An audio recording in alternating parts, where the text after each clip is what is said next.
Hey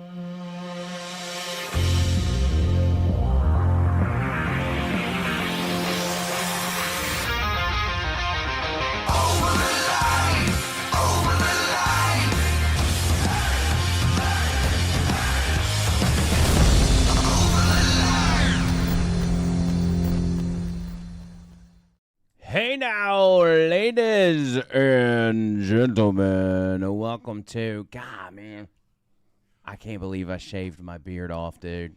Oh, stop obsessing about it, dude. It's just freaking me out. Now we got to be on camera. We're back in studio for the first time in forever, and all I can see is that it's just not. I don't like it. I don't like it at all. Why not? Why not? It bothers me. I'm self-conscious about it. You shouldn't be, man. There's no need to be. Yeah, it's just, I don't know. Anyway, welcome back, John Bird. How you been, buddy? I've been great. Yeah. It's a little weird being back in studio because we haven't been here in over a month for a plethora of reasons. Yes, many reasons. But I do kind of feel like I'm back at home. I'm glad to be here. I mean, this is something that we were doing, twice a week, and it just kind of had to stop for a while. And now that we're back, I'm like, okay. I was a little bit nervous starting the show. Mm-hmm. I mean, it was just, I was trying to remember what to do.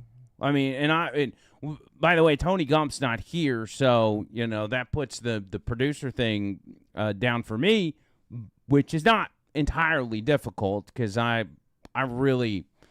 simplify it when I've got to do it. So there's less that I have to do than if Tony were here. He would do more. Right. I try to just kind of package it all in the smallest package, as small a package as possible, but still, it's just, so one of those things. Do you remember this was early on in this studio when Tony was out of town and you were like, I can do the producing. It's just fine. It's fine. I can get it. Mm-hmm. It shouldn't be that hard. But it was so new that even Tony was still learning it, and you got back there behind the board, and it was just utter chaos. Yeah, that was like, no.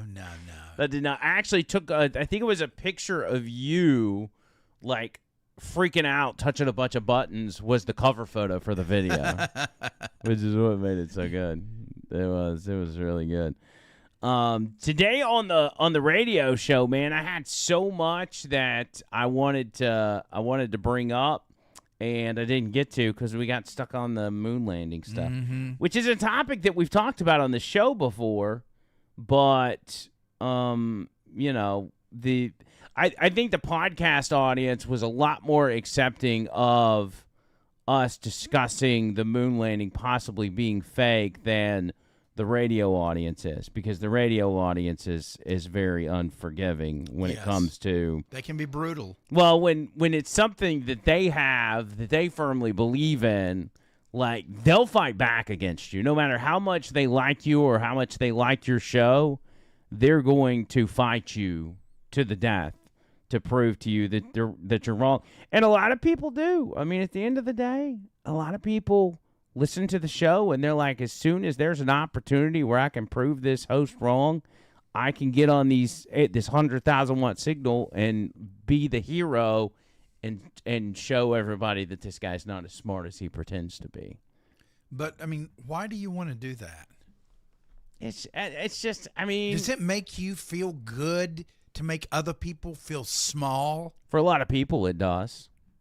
Are you included in that? A lot of people. No, why? I'm talking about listeners, not me. I'm not the one trying to call a radio show and disprove the host. I'm the host. Right. So no, I'm not included in that group. Okay, so you're not. No. Okay, I just wanted to make sure you weren't, making the audience angry. No, they're angry because we're bringing up the idea that the moon landing might not be real, which, considering the fact that we had two people text us that said, my uncle or my dad worked for NASA for 30-something years, and they said he refused to either talk about it, or I forgot how they phrased it, but it was something along the lines of they said that it didn't happen or they wouldn't talk about it. Then on their deathbed, in a very lucid state, they were finally in their last breath like, the moon landing wasn't real. And then... yeah, but I mean... I mean, you're going to admit that's crazy. I'm not doubting him. But that's crazy. That's crazy, though. But being lucid on your deathbed, I don't, I don't know. I'm just saying, for people that... I mean, if you work for NASA for 34 years, you know far more than we do. And one of the people they said worked on the Challenger was like working on the O-rings on the Challenger. Yeah. Which they is... said that really, really messed him up, her dad. Yeah. So it's kind of like... I don't know, man. I don't know. I'm just saying that it's not just crazy Andrew McLean or a handful of conspiracy theorists that are saying it's possible that it didn't happen back in the 60s. And so, maybe just not dismiss those people as much, and just hear them out. Yeah, well, I mean, and we need to hear out flat earthers, too. No, forget the flat earthers are stupid. It's very important to listen to them. Oh, so you're calling people that have conspiracy theories stupid? No, I'm calling it flat earthers are dumb. Okay, we can all agree flat earthers are dumb. Yeah, that's kind of strange. Their proof is, look how far I can see. I'm looking at the ocean and I can see, whatever. I can see an island out there or whatever. That's not proof. No, it's not proof. You're mocking me and my conspiracy theories right now, aren't you? No, I'm not mocking you and your conspiracy theories right now. I mean, you've got some great ones. You got some really crazy out there ones. I enjoy. Like what? Those. Well, the fact were you talking about that you don't believe John Wilkes Booth actually shot I have Lincoln? Never said that. Oh my gosh, you did so. No, I You said didn't. James Monroe had him shot. I have never, ever said that. Okay. All right. That's too far back to even have the evidence to be able to prop up a conspiracy theory. Okay. I mean, at least with JFK, it was like recent enough where you can say we've got this, this, and this to show that, the grassy knoll X, Y, and Z, or 9/11, but you can't go back to Abraham Lincoln and be like, I can if I want to. Well, I mean, you may be old enough to do that, but I'm not. No, I'm just saying. I'm not saying you were alive during Abraham Lincoln. Yes, you are. See, that's the thing, you are. I'm saying you're closer to Abraham Lincoln than I was. That's still a shot, even though it's accurate. It's not. It's an accurate It's statement. accurate. Yeah. Hell yeah, that's accurate. By the way, I want to point out that my lovely wife ordered me this fish tank shirt. You see this? Welcome to Fish Tank. What does it say? Welcome to Fish Tank. We're glad Fish Tank's on your mind. This is Fish Tank Season 5, I think, is going on right now. And this is the shirts they were wearing. And I was like, oh, those are dope. I should get one of those. And so Trish secretly ordered me one. And then accidentally ruined it by telling me a couple days ago. But I was really excited. And I will say, Fish Tank has really, really stepped it up in the sense of if you go to the website, they have got kind of it's the traditional different cams and everything else, so you can watch kind of the CCTV footage of each room. It's got the chat, it's got the ability to do text to speech and all of that. But they've got one thing called director mode up here in the top left corner. That was pretty cool. You showed me that earlier. Director mode is not just the CCTV footage, which obviously that's what they're showing now, but they have one of the production people walking around with a camera so you can actually see what it looks like on ground level, if that makes sense. Mm-hmm. Like it looks more like a movie, more like a production, opposed to just. Yeah, they're in their face more. Man, that guy is still doing that. Are they still arguing? Hold on, let's see what they're saying. They brought me along. I'm back. 4 seasons. More than you. More than the winner. Do you realize the amount of money they paid me for 4 seasons is about as much as you fucking earned in your winnings or more? Dude. You're stupid. They can replace you with any black gay guy in a bar. But they haven't because this is my 4th season. That's why I keep trying to get you to understand. Okay, so some context here. Blue shirt is Dunye, who is from season 2. He was a freeloader from season 2. Now, this other black guy, I can't remember his name, but he's from season 3, and he was a contestant.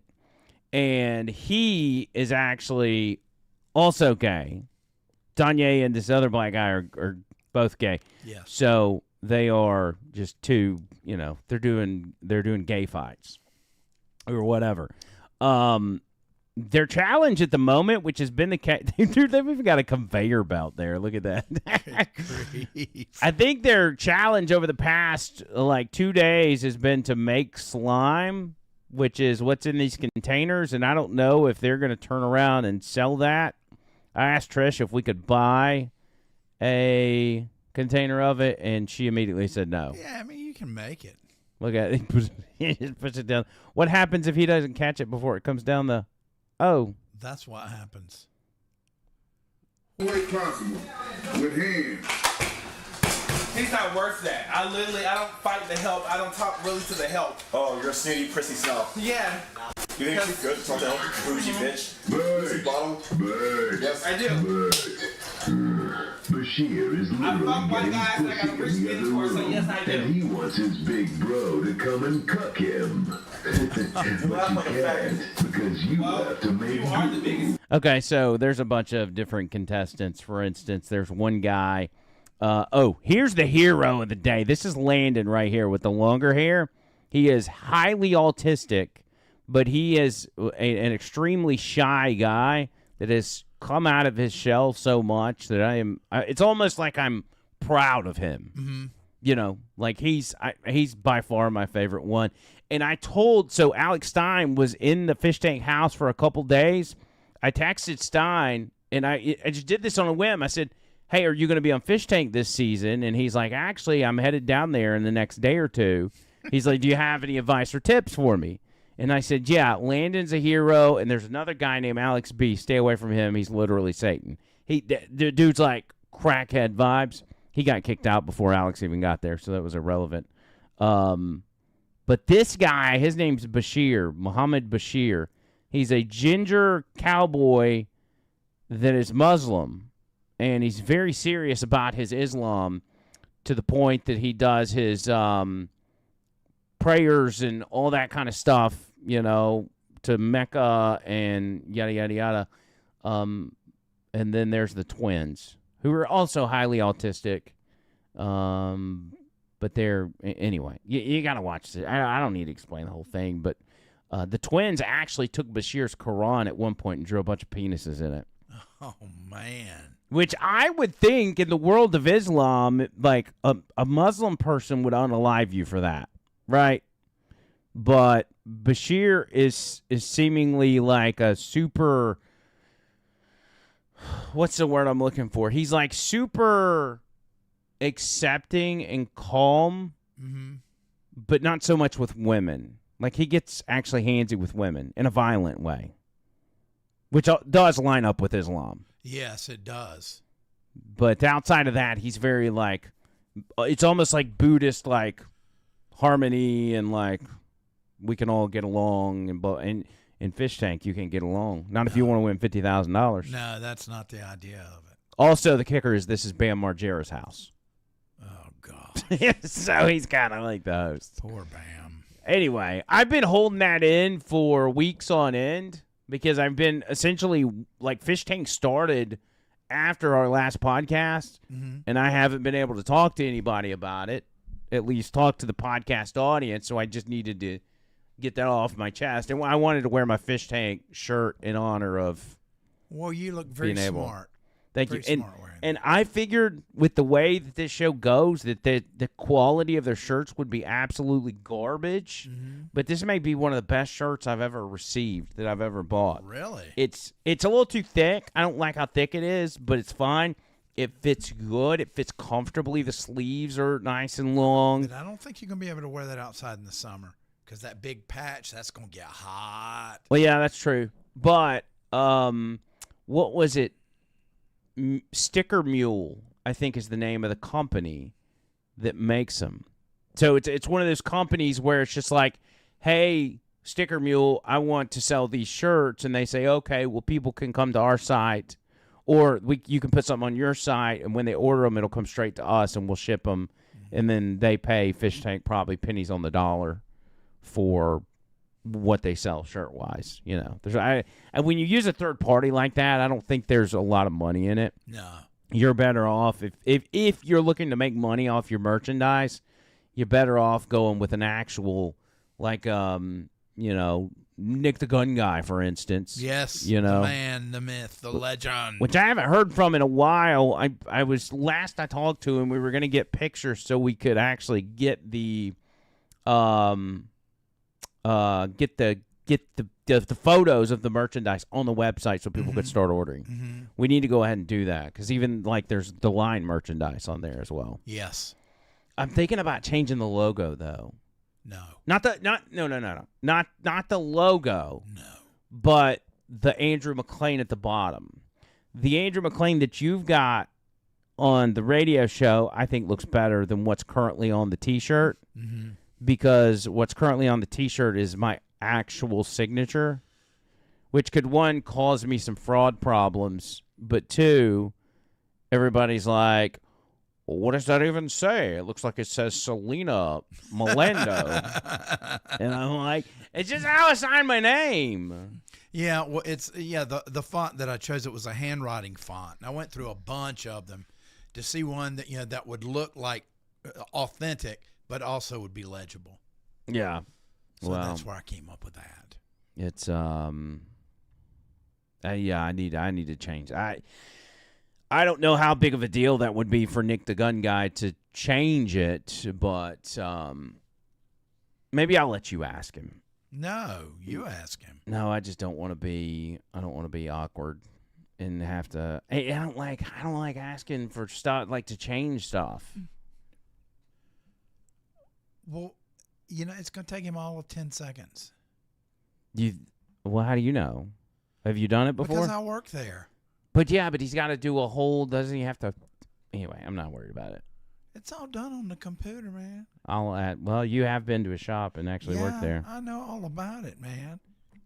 Fair enough. By the way, we're on TikTok as well. I've got this going. If you are watching us on TikTok, make sure you that is the fakest smile I've ever seen in my life.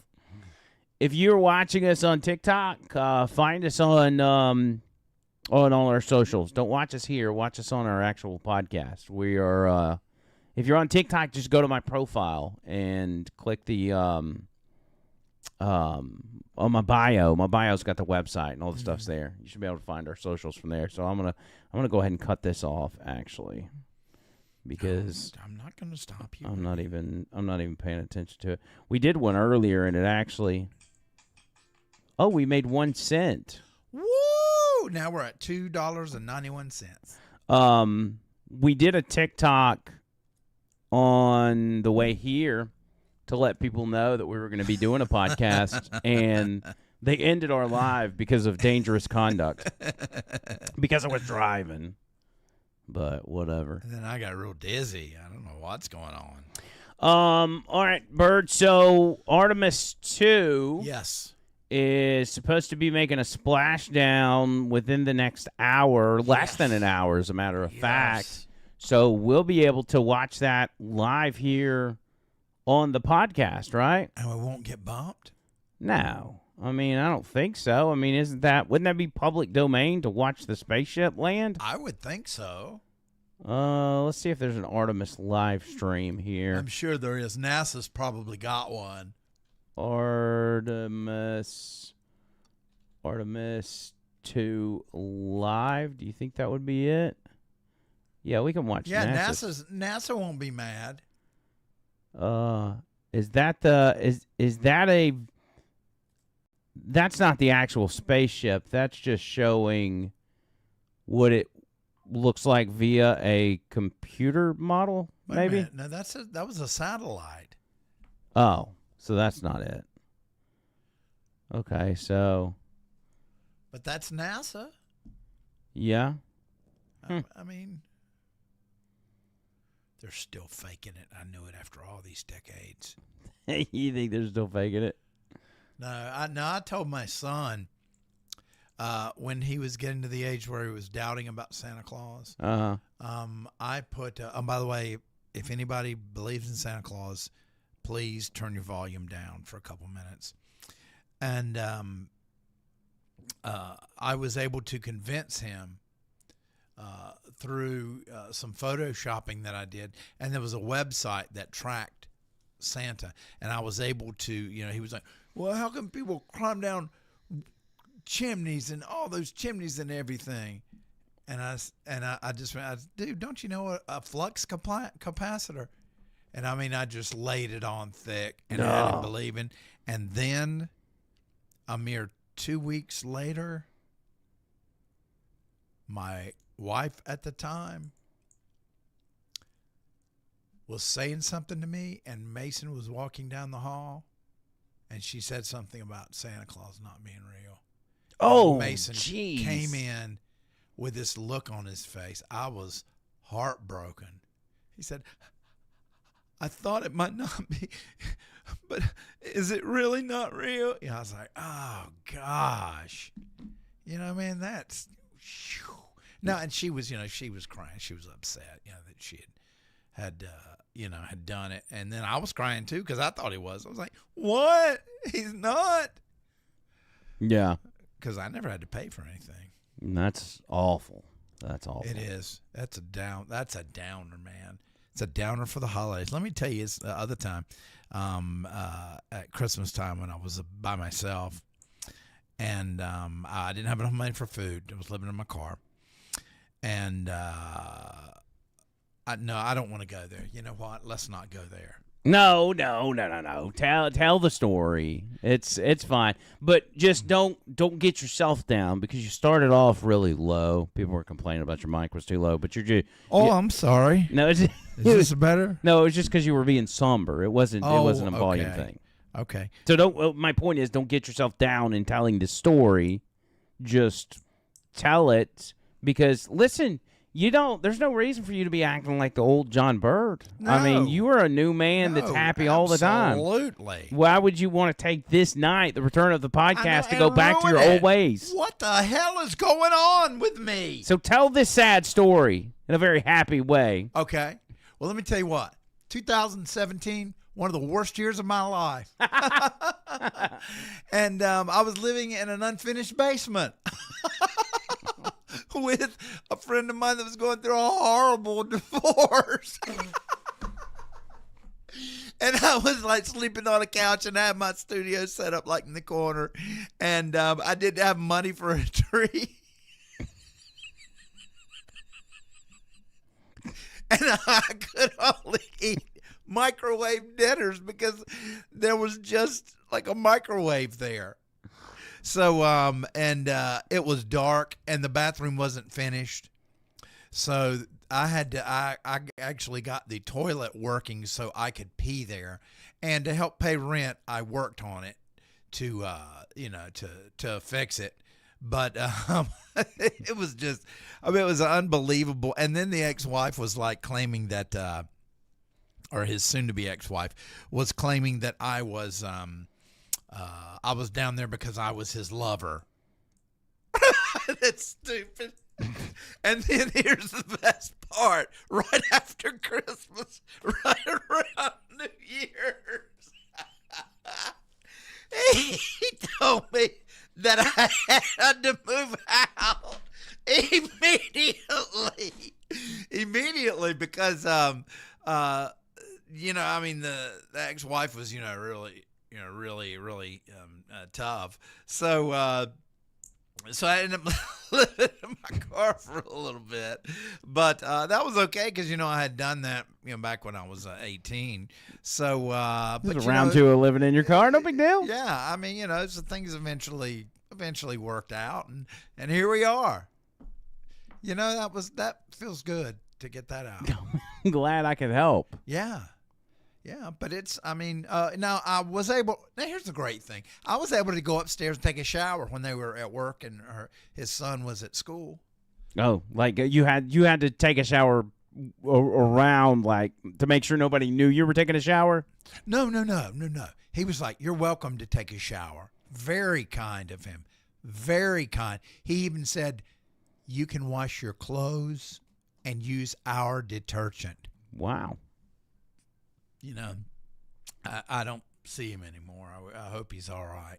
I think his life's going great. He's like a doctor, and his son's like a doctor now, and all that. But I'm glad I'm not a doctor. Good gosh, all that studying and then blood and guts, and that's not for me. Disgusting. It'd be disgusting to be a filthy rich doctor right about now. That is not the life for me. No. The life for John Bird is being on a podcast, a second-rate podcast, talking about all the awful things he's been through. Now who is being down now? Debbie Downer. I'm just saying. I'm just trying to add to it. Second rate. You're calling not only yourself second rate, you're not only calling me second rate, but you're calling everyone out there, the hundreds of thousands of people that are watching this podcast, second rate. How dare you, sir? How dare you? No, these people are actually very gracious to be giving us the views that they're giving us. That's what I'm saying. That's right, because we're worthless and we don't deserve to to just be around anymore. You see the attitude? See, you started with me, oh, well, don't be a downer. So I took one of the most traumatic things in my life, and I made it very positive. I put a positive spin on it. And it was great. I was able to laugh at it. And here you are, second-rate podcast. No, I didn't say it like that. I was actually entertaining the idea that you are... I was trying to add to the effect that you're not a doctor, is what I was doing. By putting me down. Hey, let's talk about the spaceship. Okay. Spaceship. So in a few moments, Artemis II is going to be making a splashdown, right? So that means I know you're not a doctor and you're not a rocket scientist, but that essentially means what, John Bird? It's entering the Earth's atmosphere. Yes. Now what's going to happen is the temperatures can get over, I think, 4,000 degrees as it's entering the atmosphere. So that's crazy. Yes, they've got the heat shield.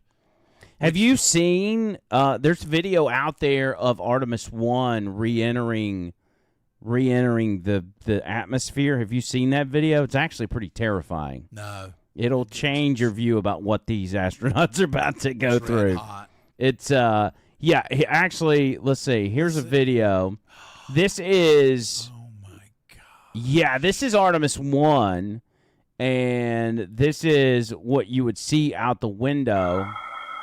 And the sounds you would hear if you were on the spaceship entering the atmosphere. Oh, dang, that looks like a wormhole. Oh, God, dude, I'd be so freaked out. There's a fly on there. Oh, it's falling apart. It's burning away. Imagine you see that, and you're like, maybe it's just the paint. Oh, yeah, that's not what you want to see. No. Oh, oh, that's bad. Ooh. I mean, it's like being in a hailstorm. Yes. In your car. That's hitting you. And look at that poor fly. He doesn't know what to do.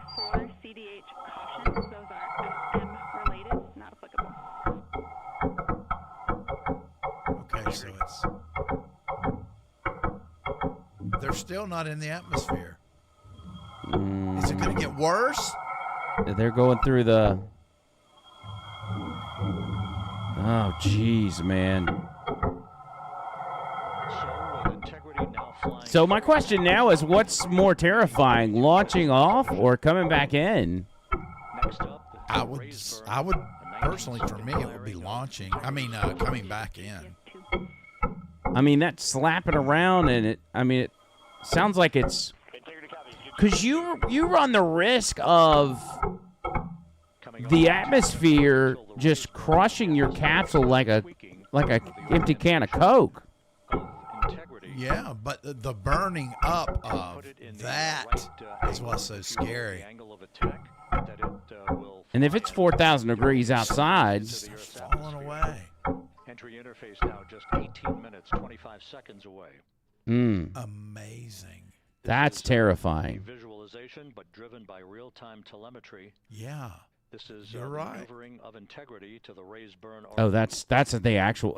So we were watching the video. I thought it was audio from back then. It turns out that's the live audio from the actual Artemis. I thought the smart dude was. I was like, oh, that's cool. Now, if you watch it in fast forward, the Artemis I re-entry into the atmosphere, it's really just as wild. It's even more intense.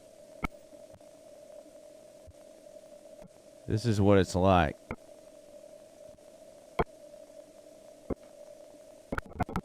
And you're literally... Oh, man, come on, dude. Oh, dude. It's like you're trying to outrun it. It's like the worst amusement park ride ever. Man. You're getting tossed around like a tin can. You think they'd have worked that stuff out by now. Because remember, you're orbiting the Earth until you're just kind of slightly, like that ozone layer, that. Oh, geez. Yeah, because you've got to have the right angle or you'll skip off that. Oh, there they are. And going into the universe. Okay. And then there they are, and then they make a splashdown. Wow. So That was very cool. Yeah, because if you think about it, so as you're circling, because for anybody that's watched kind of a diagram of what this thing does when it launches and it spins around the Earth a couple times, and then like slingshots towards the moon, has to get to the moon at the exact moment that the moon is passing by, and then I don't know what kind of. If you're using the moon, does the moon have an orbit? You're using the moon's orbit to slingshot you back. Yes. And then when you slingshot back, you're still going around the Earth one time. And so as you're coming in, you're not coming straight down. But you got to be at enough of an angle. Yeah. Or you'll skip off. Yeah, you're skimming in. So that little, I guess that layer, the ozone layer, if you will, you're kind of hanging out in that layer for a little while before you even get into what we would consider our sky, which is, I guess, that's the part that's got you burning up at 4,000 degrees or whatever, right? That's what I would think. Because space is super cold, right? Yes. Well, I guess it depends on where you're at. If you're in the line of the sun, it's probably not that cold. Well, but if you're the moon, the moon's far away from the sun. Yes. And so that's got to be pretty cold. Yeah, I imagine space. I've always been fascinated by space. It is very interesting. You know what else I've been fascinated with? What? The fact that I have urinated 12 times today and I got to go again. Well, go ahead. But it's not prostate because I have drunk 1.5 gallons of water, okay? So that's just water it's the natural cycle. I'll tell you one thing, the astronauts had to piss. Well, Trish said that when you announced you were coming over to the house, she said, go make sure the bathroom's clean because I know the first thing he's going to do when he comes in is go to the bathroom. Because I drank a lot of water because I'm healthy. But you do that every time you come to the house. The first thing you do is go to the bathroom. Well, that's what you're supposed to do. and so John Bird will use the bathroom as soon as he walks in the door, every single time. And he used the bathroom twice before we left my house within an hour. And then this is his second trip to the bathroom since we've been at the podcast studio. So, yeah. That's John Bird for you. I do want to talk about, and by the way, thank you to everybody hanging out with us in the chat. We see all of you, and as we get towards the end of this podcast, we'll shout some of you guys out. If you want to contribute to the show, we would be very grateful for it. We still have our trusty megaphone for Super Chats and also OTL Show, Cash App, and Venmo. Because there are less of us here, because there's 2 instead of 3, it makes it a little harder to keep up. So if I've missed you, don't worry. I'm going to be making sure I keep up with y'all. Let me get it pulled up. Mm-hmm. Did you get everything out? Oh, yeah, it was quick. Everything came out easy peasy? Easy peasy lemon squeezy. All right. What are you talking about, Andrew? I forgot to get Cash App and Venmo set up. Let me do that real quick. Dang. Yeah. Cash App, Venmo, OTL Show. Let me get signed in right quick, fast, in a hurry. OTL. Bada bing, bada boom. Stand by. Got to do this. Just doing that. And Nobody's even noticed my purple mic cover. I use it in the radio, and I like using it here, too. I've got a 895. I've got to I got to get me one of those too. I know. Because now, granted, the one I'm using is crusty. Well, no, it's at the radio station. It's crusty. No, it's not. It's not crusty, but it's soft. But and only I'm using it because everybody else has their own covers. Mm-hmm. Leland doesn't use one, and Dixon's got his own. But then there's the weekend people who I don't think have their own mic covers. Yeah. What in the world? That's not a good start.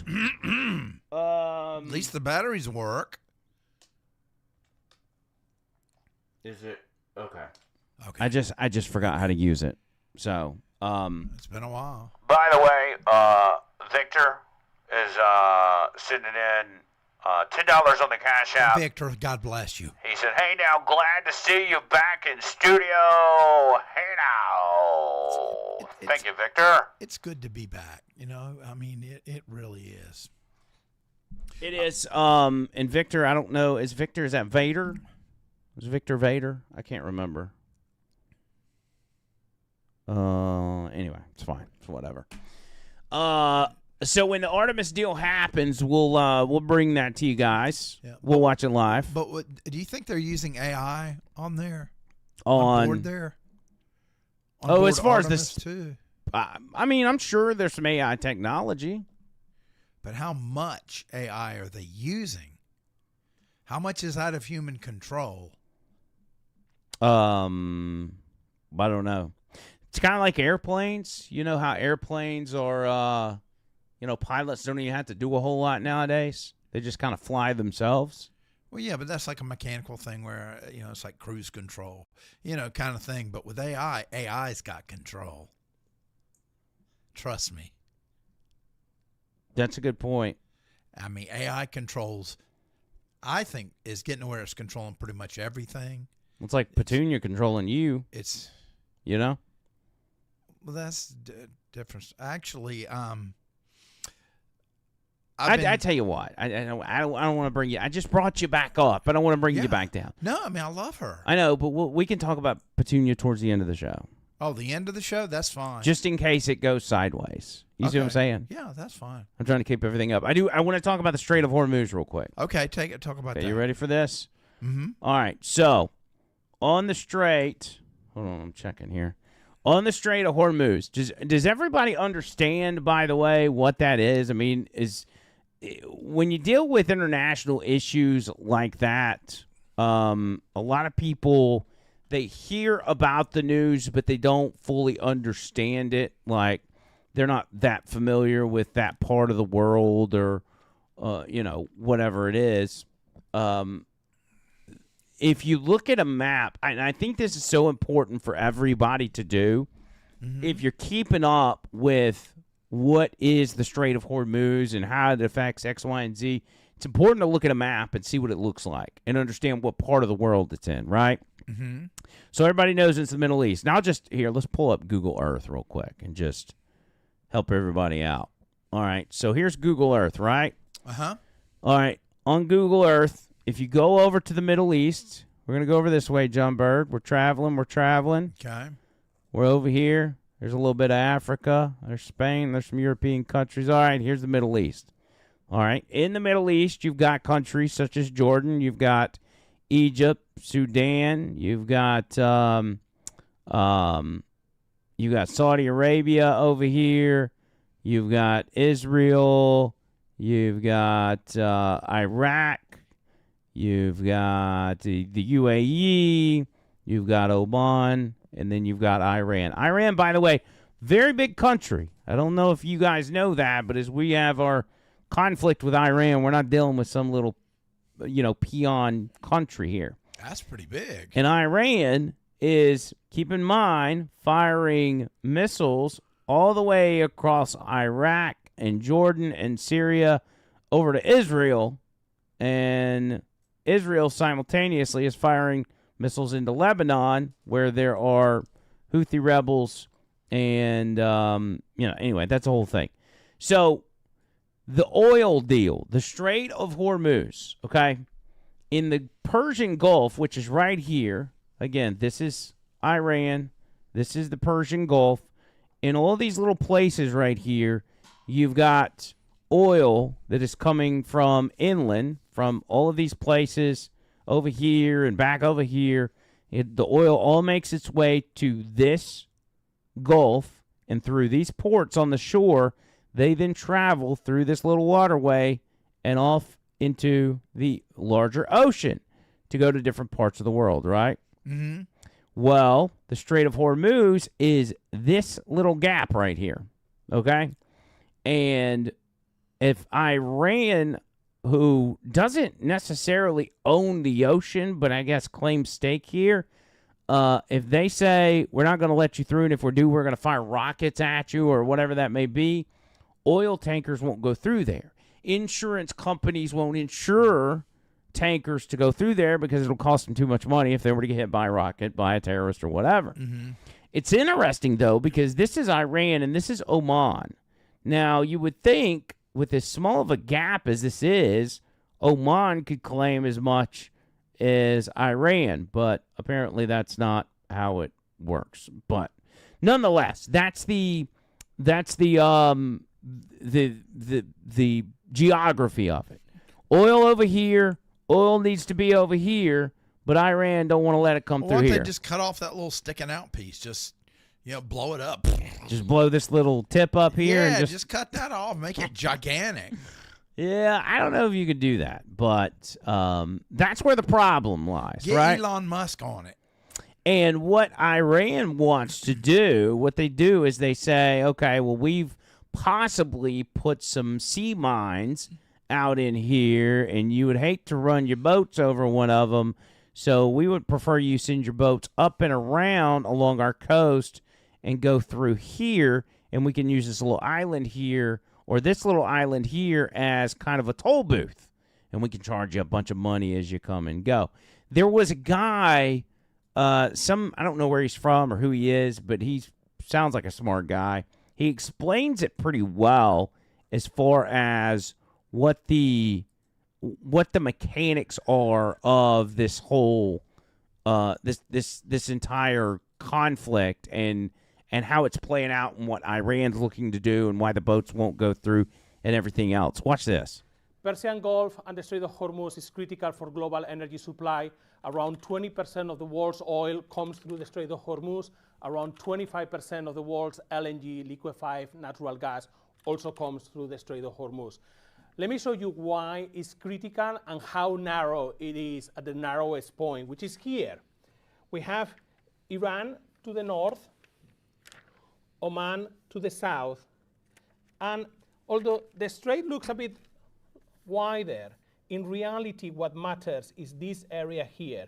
This is the traffic separation scheme, sort of a highway inside the sea. This is the lane that goes into the Persian Gulf.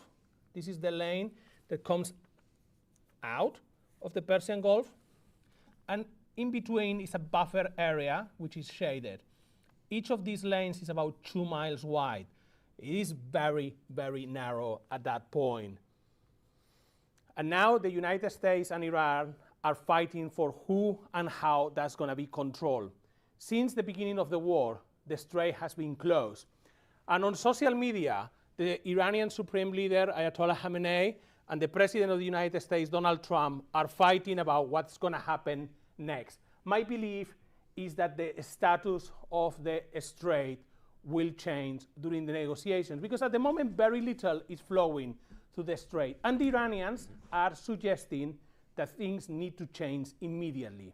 They have distributed this map. Sorry, they have issued only on black and white.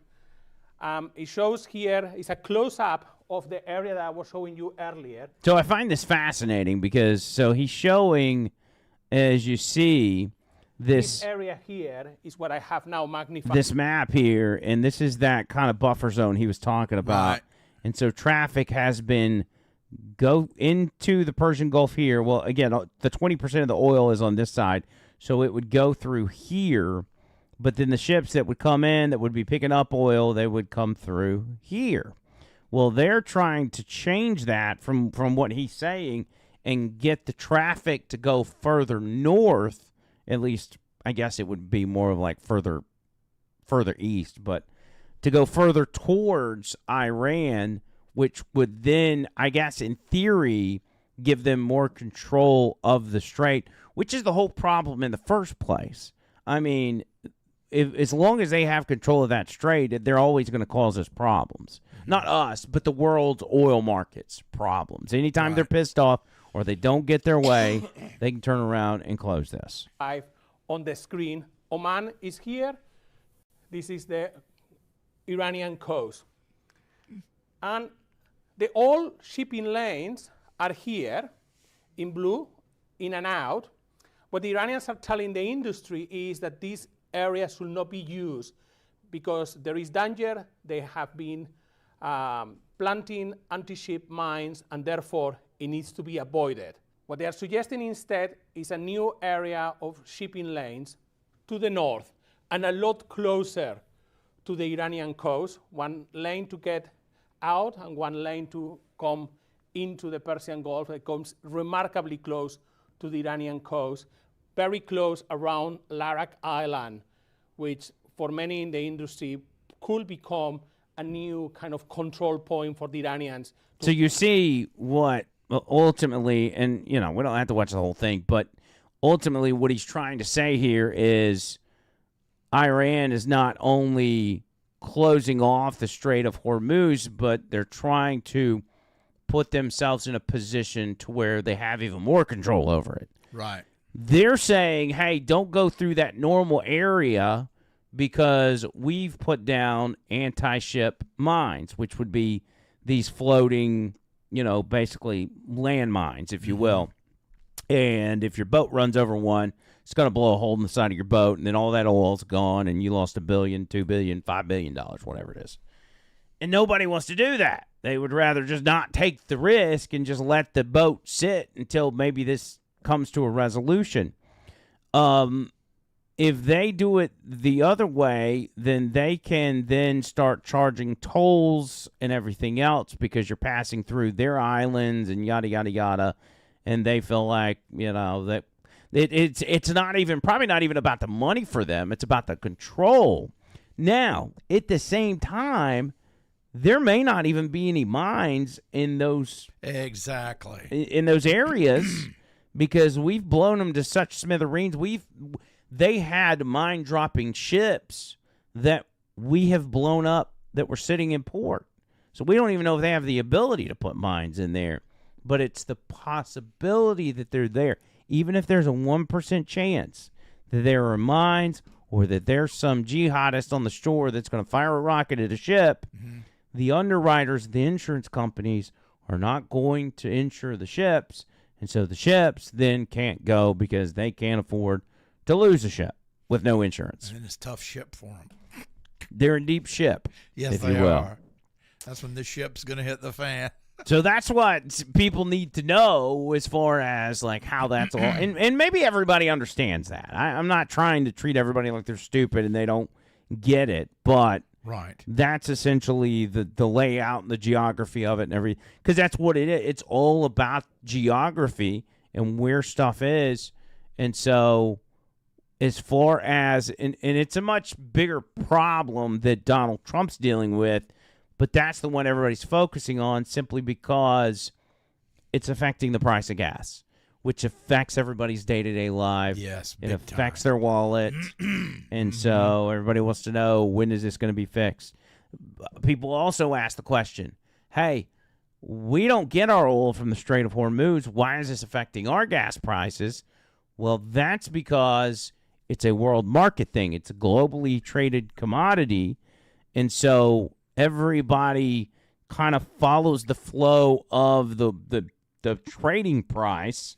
So if it goes up, it not only goes up for the Middle East or the Europeans, it goes up for us as well. That in itself is a scam. I mean, if you ask me, that we should just be able to sell it ourselves, but that's just that's the world we live in. Simultaneously, though, because Donald Trump went and got Maduro before this, we now have Venezuelan oil flowing into the U.S. that is going to impact our ability to possibly bring down the price of oil even while that's going on. Right. So, anyway, there was a deal reached with the Hormuz Strait. Apparently, they're not opening it like they said they would. And now Trump's like, you better open it or we're going to start blowing up power plants. What needs to happen is, yes, I say go with the power plant stuff, but do one at a time. Blow up one. Just like with Japan. We didn't drop 10 atomic bombs at once. You drop one, you go to them, you say, hey, are you done yet? If they say no, go blow up another power plant. You done yet? That makes sense. And you can go after the nuclear power plants. Yeah, that's it. You know, start with the power plants that are fueling the leaders' parts of Tehran or the military parts of Tehran, Yes. and take them out one at a time. And after each one, say, hey, you ready to open it? Oh, you're not? Okay, another B2 on the way. Bada bing, bada boom. All right, you ready yet? Oh, you're not ready? Boom, there's another. And just keep going until they scream uncle. God, I'm so smart. You're a genius. I should be a military leader. Yeah, I don't think you would fit in with the lifestyle. Nah, I got too much anxiety. I'd never cut it. I'd get run out of a room so fast. They'd be like, "You're stupid. Get out of here." Yeah, your negotiations. Yeah, you. That'd be not me. I'm scared to ask the T-shirt guy to change our logo. You think I can make a deal with Iran? Give me a break. Now, what is interesting is, and this is what I didn't get to on the show today, is the reaction from the left. It seems as if the left is cheering for the U.S. to lose this battle. Yes. They want us to lose. And if you go back and you watch the things that the left used to say, they used to say the exact opposite. Barack Obama's Iran nuclear deal. All right, what was that about? Well, according to what they told us, what was it about? It was about Iran not getting a nuclear weapon. The only problem is that the deal was so bad, it actually did allow them to get a nuclear weapon, which is why they're so close to it now. But back then, unlike now, where they say Iran was no threat whatsoever, they don't have a nuclear weapon. It's not like they hate us or that they would ever shoot us with missiles. They were running celebrity PSAs back then with celebrities telling us that if Trump wins, this is 2015, by the way, telling us that if Donald Trump were to win and he were to eliminate the Iran nuclear deal, that we would get blown up by Iran. 2015, 10 plus years later, now they're like, Iran's not a threat. What are you talking about? Even after Donald Trump has terminated the Iran nuclear deal. Finger to the wind. Which way is the wind blowing? Here's that ad from 2015. I love playing Frisbee with my sons. I love the sound of the waves on the Pacific at sunrise. I love curling up with a good book. I love to see my grandkids smile. But if Congress sabotages the nuclear deal with Iran? We could be denied the very moments that make our lives worth living. Why? Shut up, Jack Black. Because we'd be dead. Super dead. Like totally fried by a major nuclear bomb dead. I won't be able to play Frisbee with my sons because there won't even be a Frisbee. The Frisbee will be melted. We will be melted. Or worse. Toasted? Yes, Natasha, but most people think toast is delicious. This would not be that kind of toast. It would be like a really dark, unpleasant cloud of death toast. Whoa, whoa. So that's Who's what... that? I don't know. But that's what the celebrities were telling us back in 2015. That was horribly written. That Iran has the capability to get a nuclear weapon, and if they did, they would do what? Let's all say it together. Nuke the U.S. Nuke the new ass. You nuke the USA. That's right. And so now it's different. Now Iran's not a threat. And it's not just those on the left. It's people on the right as well. Idiots. It drives me absolutely nuts to see this because it's people I respect. Mm-hmm. You know, it's Tucker Carlson, it's Alex Jones, it's Candace Owens, and I'm like, why? Y'all have been with Trump this whole time. Maybe not so much Candace Owens, but Tucker for sure, and Alex Jones for sure. Why are they now so against this? I know they don't want war. I get that. But why, after watching him for 10 years, are now they all of a sudden like, he's got no idea what he's doing, and he's going to get us all killed? Especially Tucker, the way he acted. You remember the tweet? He said, open the effing strait and the end of a civilization. Tucker Carlson, in the most disingenuous way, tried to act like Donald Trump was going to bomb civilians. He should know better than anybody. That's not what he's going to do. TDS is very infectious. It's just crazy. Tucker, you of all people, buddy. Why would you say that? This is Tucker. This was even more amazing. This is Tucker Carlson in his response to those Donald Trump tweets. Who do you think you are? You're tweeting out the F word on Easter morning? You'll be living in hell. Just watch. Praise be to Allah. So obviously you're mocking the religion of Iran. Okay. If you seek a religious war, that's a good idea. But by the way, no decent person mocks other people's religions. You may have. First of all, this is a religious war for them. Yes. So what difference does it make as far as what you see in a tweet? Everything they're doing, their death to America is about their religion and their extremist religious views. A problem with the theology, presumably you do if it's not your religion, and you can explain what that is. But to mock other people's faith is to mock the idea of faith itself. And we should never mock that because at its core is the acknowledgement that we are not in charge of the universe. We did not build it. We won't be here at the end of it. We can destroy life. We cannot create it because we are not God. The message of all faith at the biggest picture level is the message in our Bible, which is you are not God. And only if you think you are do you talk this way. But it's not just mockery of Islam. And no president should mock Islam. That's not your job. This is not a theocracy. We don't go to war with other theocracies to find out which theocracy is more effective. We are not a theocracy. And God willing, we never will be because theocracies corrupt the religion. Okay, so as part of the America First MAGA movement, I've never really, I didn't catch the memo where it was like, you can't make fun of Islam, you know? Like, I didn't get that memo. And what's interesting is Tucker Carlson will be the same person to say, why are you mad at me because I'm criticizing Israel? You know? Mm-hmm. Why can't I criticize this? It's like, I don't know what's going on with Tucker, man. It's making me queasy. It's like he's not quite on target. Something's off. And Alex Jones is even worse. Have you seen some of the stuff that he said? No, Lord. Oh, it's bad. It's real bad. Listen to this. Existential threat.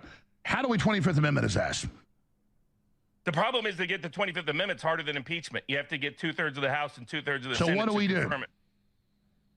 Tackle Trump and let him pretend he's president and publicly report that he's going through a health issue and Vance take over. It literally needs to be something like that. It's that bad. I've known you a long time. You've never called for an internal coup before. Ever. But that's how dangerous this is. That's how risky it is. That's for how If I was the Democrats, I'd stop that guy. poking Trump and messing with him. That only makes it worse. Like, you guys need to watch out. This isn't a guy acting like he's crazy. This is real. Well, what's there going to be to take over in 2026 or 2028 if this hits the fan? If we get it, he's threatening an extinction level event for the people of Iran tomorrow. Does nobody think there'll be any blowback from that? If he follows through on that, the whole world is screwed. You were saying during the break, there's other ways to do this. People need to not just tell him the truth, like Susie Walsh said. It's time to just not. I mean, say what you just said. Yeah, well, legally and constitutionally, the vice president is an independent elected official. The same as legally and constitutionally, the only oath any member of the military takes, any member of the State Department takes, any member of the intelligence community takes. So anyway, Alex Jones is saying that we need to invoke the 25th Amendment on Donald Trump, that he's off his rocker to the point that we have to get rid of him. Alex Jones, of all people. Well, I mean, let's be honest. Alex Jones has had his moments too. It's crazy. What a So I guess we want to bring back the Democrats then, I guess. Well, that's the thing. It's like, dude, you have been on the front lines of fighting back against the Democrats, and now you are literally repeating their talking points. And it's like, how do you not see that? I mean, I understand. And if it's a thing about you really don't like Israel and you think they're behind pushing Trump to go through to this war and attack Iran, well, Alex Jones, I mean, like, talk about that. Don't talk about. He was mentioning stuff like Trump's got dementia. Alex Jones saying Trump's got dementia. Not saying he thinks, he's saying he does have. That's TDS right there, big time. It's got to be. That's like crazy stuff, man.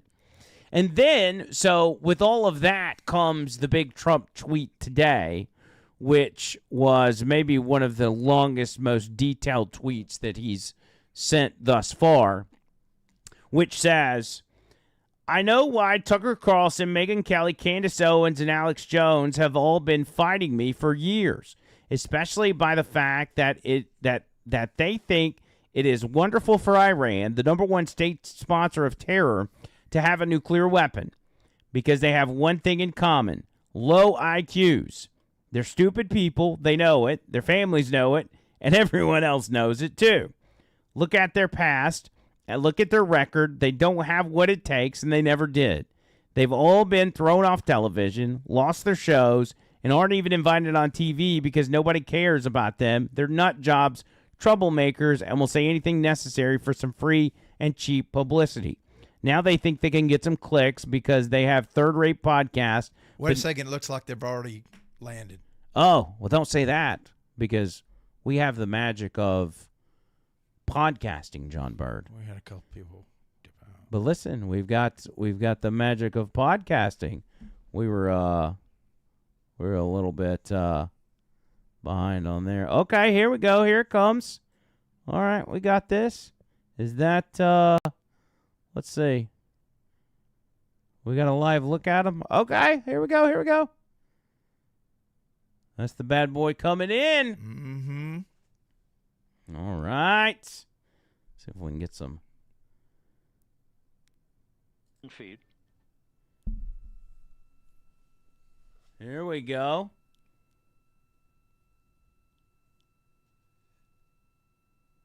Looks just like the original Apollo. Man, that thing. Module. See the fire coming off the back of it? Mm-hmm. The pyros are armed for forward bay cover jettison. How fast do you think that is? I'd say about 12,000.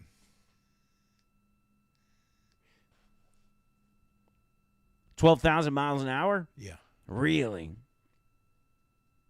Yeah. There's the parachutes. And there go the first series of parachutes. And we're on drogues. And Houston, we're visual 2 drogues out the window. That's a pretty... Look at that. That's a pretty small capsule, too. Yeah. Next up, the deployment of pilot parachutes that will pull the main chutes out. Time It's to still splashdown, going so 3 minutes fast, and 10 too. seconds. Yes. Good job, astronauts. Let's give them a round of applause. Bama Phoenix says same footage from 1969. Yeah, this is all CGI, by the way. This is not even real. Look how grainy it is. Look at the static. How about that? Let's go, baby. Yeah. I'm excited for them because that is kind of a big deal. Oh, yes. Something they'll never forget. Passing through 10,000 feet. Still on drogues. They're getting pretty close. Still on drugs? Are they on drugs? Droves. Droves. Oh. Yeah, it's those special parachutes that are going to let go and it's going to let see. And then here comes the next set. So I guess maybe the main chute deploy. Yeah. Oh, that's their last set. Yeah. Because the other ones probably start to burn up, and they got to have backups and. Okay. And each level of them are slowing it down a little Search and more. recovery beacon has been activated on integrity. Yeah, because I would imagine you've got to be where And we have 3 you good can't main slow it chutes. down too much, otherwise it'll probably Good 3 main chutes, good reefing, like good descent rate. crush everybody's bones. 3 good-looking parachutes.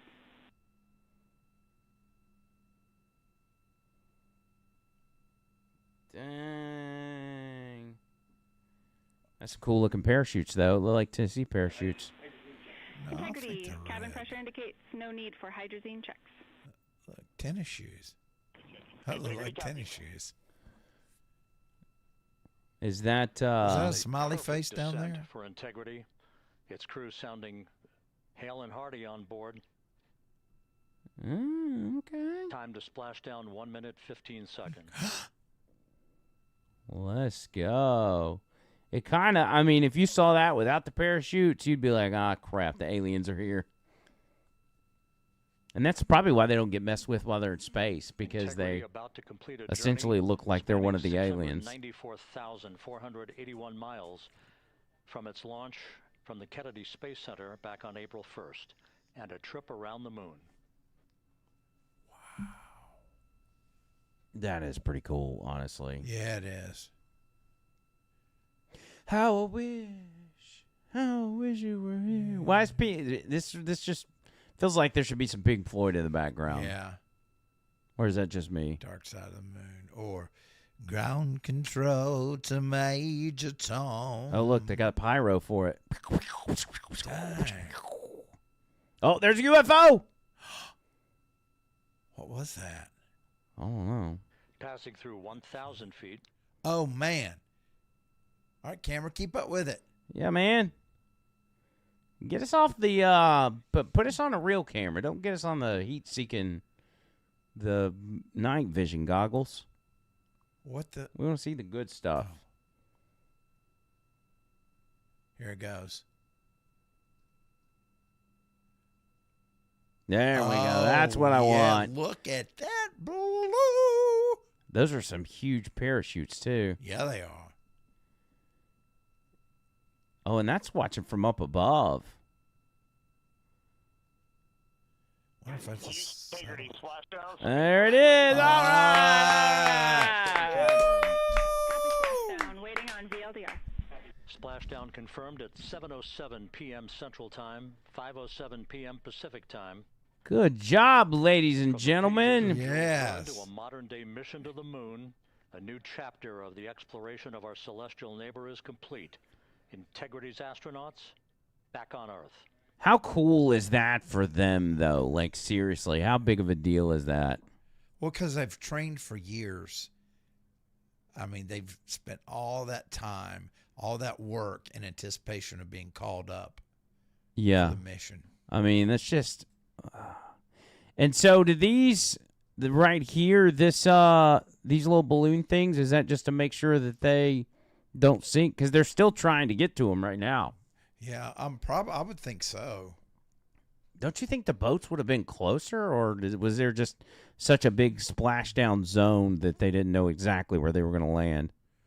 Well, I mean, I'm sure it's better than it was back when they were pretending in 1969. But they didn't even have to have boats back then. Yeah. I assume that they're not too far away. Because, I mean, because they should be able to pretty much to a T, determine where they're going to land. I just want to see them get out. So that could be hours from now. They imagine getting home from a long road trip, and they make you you got to sit in your driveway in your car for hours before you can get out and go in the house. Yeah, that's essentially what that is. is. What it is. Well, that's and awful. I think they have to like decompress or something. They have to get in a little thing. Oh yeah, that's a good point. They might not be able to just jump out. Like, I wish the camera would just back up and show us where the boats are. I want to know how close they are. We'll keep our eye on it, and then that way, whenever they do get there, we'll show you guys. As it's kind of a big deal, John Bird, for us to make our return to this studio, and then we get the splashdown during the show. I mean, what are the chances of that? What are the chances? By the way, again, OTL Show, Cash App, Venmo, if you want to contribute to the show. Your contributions to the show, by the way, probably more important now than they've ever been. We are discussing maybe even firing up a GoFundMe to, build some secondary stuff that we're going to need going forward. And so anything you guys can contribute, every single dollar helps us. And it will go toward that. So we're not blowing your money at the strip club. While we wait on that boat, let me get back to this tweet just because I want to make a larger point. He said they don't even get invited on TV because nobody cares about them. They're nut jobs, troublemakers, and will say anything for some free, cheap publicity.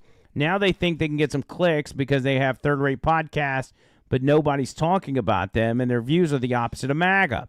Or I wouldn't have won the presidential election in a landslide. MAGA agrees with me and just gave CNN a 100% approval rating of Trump, not hand-flailing fools like Tucker Carlson, who couldn't even finish college. He was a broken man when he got fired from Fox, and he's never been the same. Perhaps he should see a good psychiatrist. Or Megyn Kelly, who nastily asked me the now famous only Rosie O'Donnell question, or crazy Candace Owens, who accuses the highly respected First Lady of France of being a man when she is not. I wish he would actually not go with that because I like the idea that she's a man. I don't like it, but I like going with the theory that she's a man. I think she should leave that. He should leave that alone. And I mean, and talk about Tucker Carlson not going to college. Okay, well, Charlie Kirk didn't go to college either, and you saw what a mind he had. That's a good point. Weed Hopper, $50 on the super chat. Hey now. Yeah, we got some big things in the works. Yes, that we're working on. We do. He said, our Candace Owens, who accuses the highly respected First Lady of France of being a man when she is not, and will hopefully win lots of money in her ongoing lawsuit. Actually, to me, the First Lady of France is far more beautiful woman than Candace.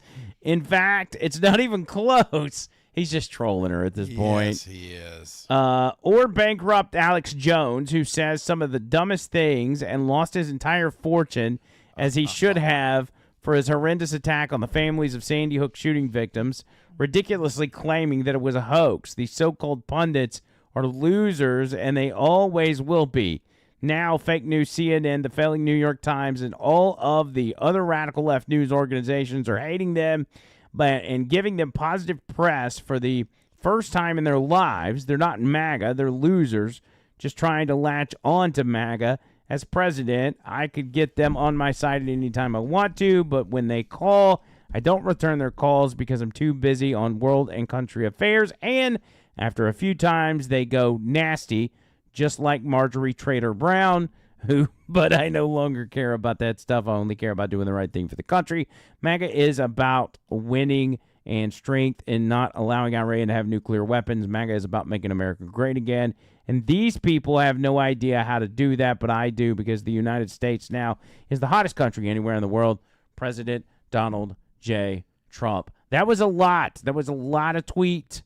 But at the end of the day, I know he was trolling. I get it. I'm completely against what Tucker and Megan and Candace Owens are doing. Mm-hmm. I think it's a bad look. I think it's ridiculous. I mean, the fact that you are, when you've got the New York Times and you've got CNN pundits and you've got those people are on your side, when they're the ones that are coming up and like, oh, yeah, they're exactly right, you got to say to yourself, man, I'm doing something wrong here. Yes. When those people, the people that hate you so much and that hate this country and that constantly cheer against it, I mean, they're cheering for Iran.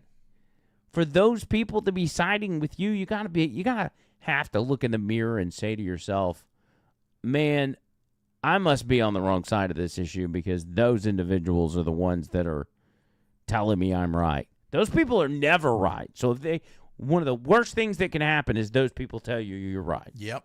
You don't want that. It should be obvious. By the way, the boats, as you see there, are at the capsule.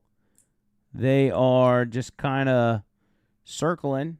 I guess, are these the boats that are going to be picking them up and taking them to the bigger ship?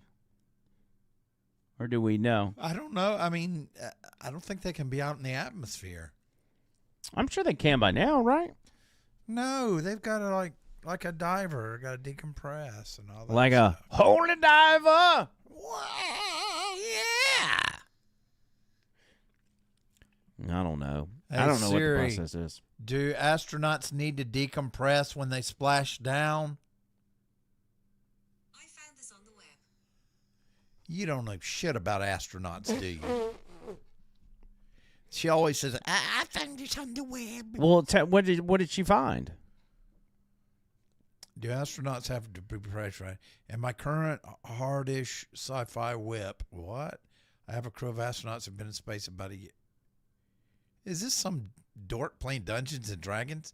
Does an astronaut have to be depressurized for his depression? I mean, when Katy Perry and what's her name? What was Oprah's friend's name? What's her name? Gwen? What's her name? What's Oprah's friend's name? The one that does the Today Show or the whatever show. CBS morning show. Oprah and is it Gwen? What's her name? Who's the celebrities that went to space with Jeff Bezos? Who are the celebrities who went to space with Jeff Bezos?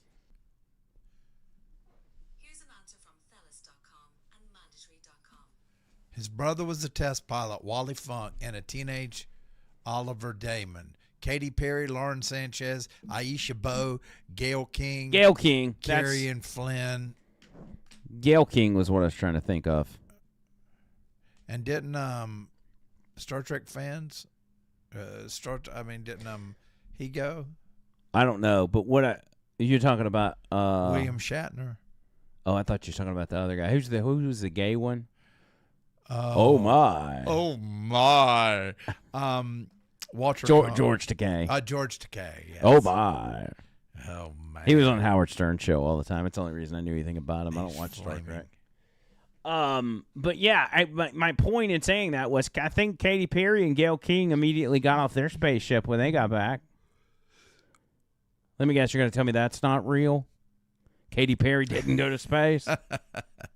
Well, no, it says in that Reddit thread I was reading that they maintain in the ship, pressurized. They maintain it similar to Earth, so I guess they wouldn't have to. I guess it was maybe divers I was thinking about. I know divers do. I mean, if these were real astronauts, patriotic astronauts, they'd stick their head out of that ship right now and start waving at the camera. Work the crowd, man. Do you not watch wrestling? But what if they tip it over and a great white gets them? Wouldn't suck? You make it all the way through space, and then a giant sperm whale comes and swallows the whole capsule. Man. Boy, that would be made for TV stuff. You thought the Challenger was bad. How about the sperm whale swallowing the whole capsule when it gets back to Earth? Dang, our sperm whale, they're the biggest creatures in the world, aren't they? A sperm whale? I think so. Are they? Yes, I think so. A spizerm whiz-ale?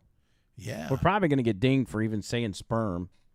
Whale. How big is a how big is a sperm whale? According to Google, sperm whales are the largest toothed whales, with males reaching up to 24 meters, that's 79 feet, and 50 to 57 tons.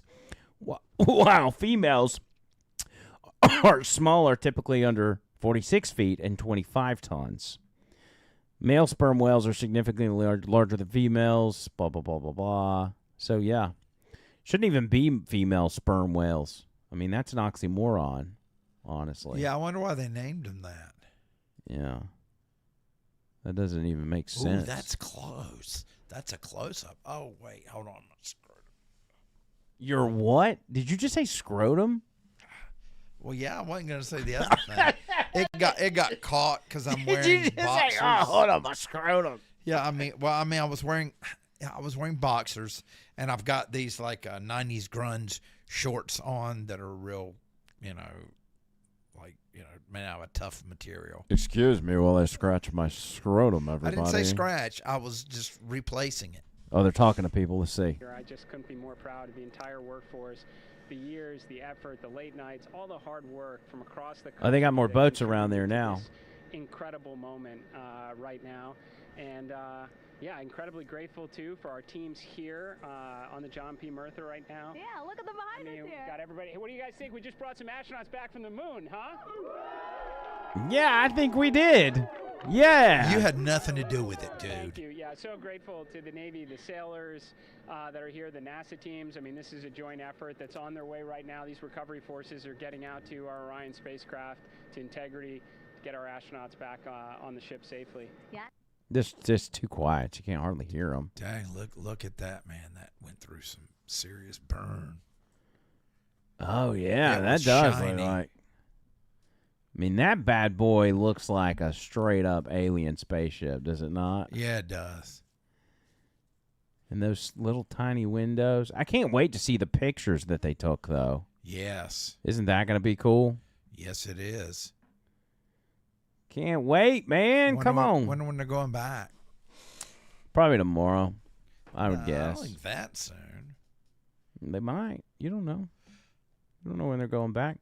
All right. Anyway, let me stick with this while we wait. This was Alex Jones just moments before we started the podcast, reiterating what he's saying, what he's been saying about Trump. I'm just going to scorch earth Trump to get him back on track. Only way to do it is to go after him viciously. You've already shed all over me. And if you try to rub it in, I just, at that point, I don't care anymore. So if you think I've been coming after you. Wait, you said he's got dementia. You called for the 25th Amendment, but he's shitting all over you? How does that work? Victim, man. That's, again, Democrat tactics. Claiming that you're the victim after you go and attack somebody. If you think that I'm trying to get clicks by attacking you so the Democrats that don't buy anything from me and don't like me want to put me in jail, if you think I've been on your ass, say one more thing out of your mouth. And Laura Loomer, send him this, okay? One more thing. When I've gone through hell back in your ass because you were the lesser of two evils, then I'm going to show you how to cow eat the cabbage. Do one more thing. You should be kissing my ass. You can kiss my ass. Oh my God, dude. This dude's out of control. He's an idiot. I don't get it, man, because I really like Alex Jones. I just don't. You put a D at the end of that. Liked. I don't understand. How can you come back from this? How can he come back from this? I don't know, man. I just hate it. I hate it so much. I just wish, and there's people out there that are getting heat from their followers for different reasons. Like, okay, so for example, the way Benny Johnson approached it, right? Benny Johnson, pretty conservative guy, MAGA guy. We would agree to that, right? Yes. He's a MAGA guy, and he came out citing a New York Times article saying that Bibi Netanyahu had lied to Trump about some of the things relating to Iran, which ultimately led him to take the actions that he took. Not that Bibi told him, I've got blackmail on you and you've got to do this, which is what some people believe, but said that he lied to him. And so Benny Johnson, based on that story, said that Netanyahu should now be banned from going to the White House, which set a lot of people off. Here's what Benny said. On behalf of other nations. Certainly don't want some other nation to walk into our White House and to lie about an operation to our president. And that's what happened. That's what Israel did here. It's unforgivable as far as I'm concerned. You should never want that. If it were China doing that, Russia doing that, or if it were the UAE or Saudi Arabia walking in and lying to us, lying to our president, and then getting Americans killed, I would also be rightly furious. So it shouldn't happen anyway. I think that Bibi Netanyahu should be banned from the White House, as far as I'm concerned. So, and that's, in my opinion, that's the way to take it right there. If you think that Trump made a bad move in attacking Iran, and you believe, whatever the reason being, you believe that it was wrong, but it was by deception, or you're blaming this person, do it that way. Don't be like, the 25th Amendment, he's got dementia. Like, that's stupid. And also, when Benny Johnson, because anytime you say anything about Israel, you know this well, if you're a conservative talker, like, the audience is going to come after you. But a percentage of the audience will just wear your ass out. And we deal with that all the time. And it's always like, why are you attacking the Jews? And it's like, we didn't say anything about the Jews. We're talking about a foreign government. We're talking about a foreign government's leader.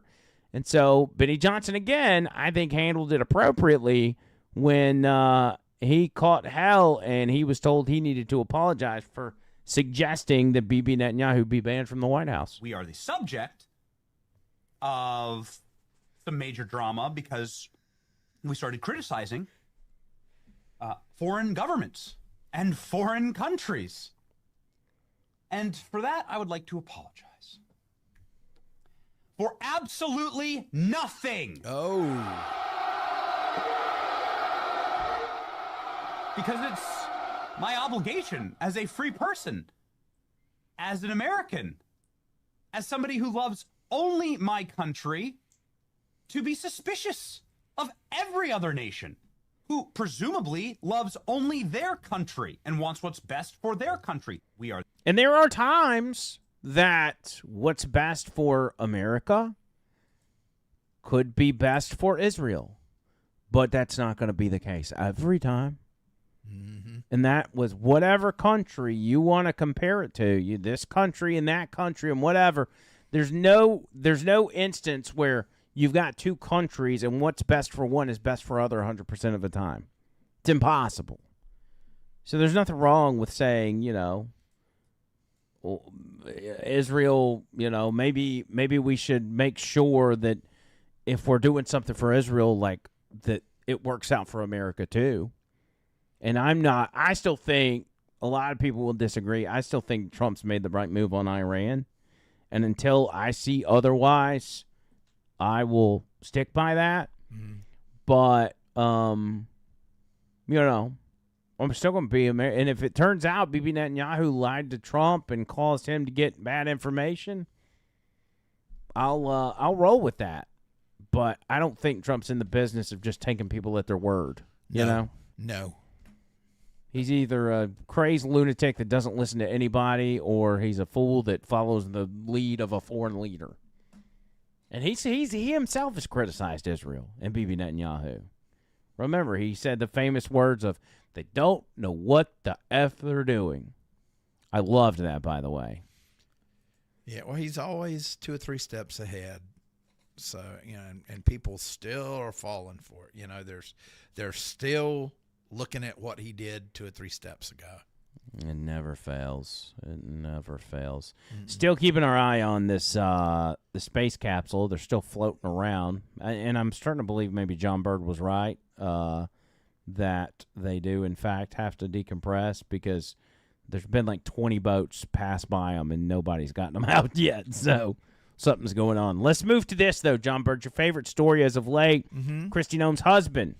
Jeez Louise. So there's new unearthed audio as of today that reveals Kristi Noem's husband professing his love to the dominatrix that he had been hooking up with. Remember, he was like cross-dressing and wearing these big fake tits, and he was spending tens of thousands of dollars on online performers, and apparently he was linked up with some sort of dominatrix that he was in love with, which is a little bit of a problem for Kristi Noem and everybody involved. It's a problem for the Trump administration at the end of the day. Ooh. I mean, and then when your private phone calls and text messages get released, it's just like, man, it's double whammy. Listen to the conversations these two were having. I believe you told me you loved me, didn't you? I do love you. Do Yes. you? Mm-hmm. So much better than your wife, aren't I? Oh.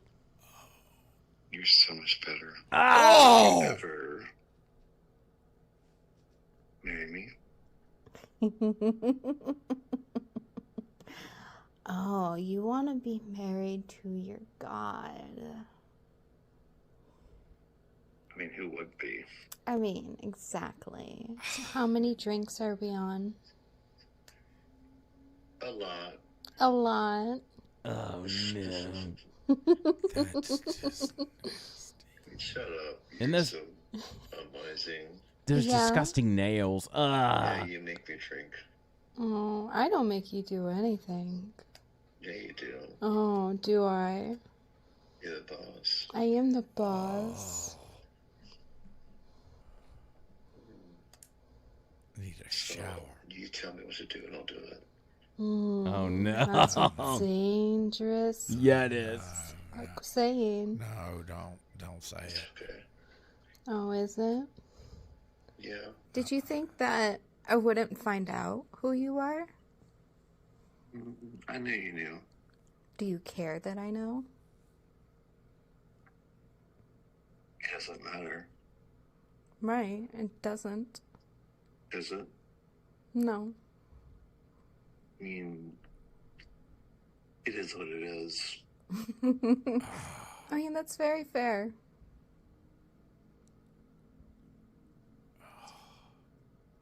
I don't love the fact that you know who I am, but it is what it is.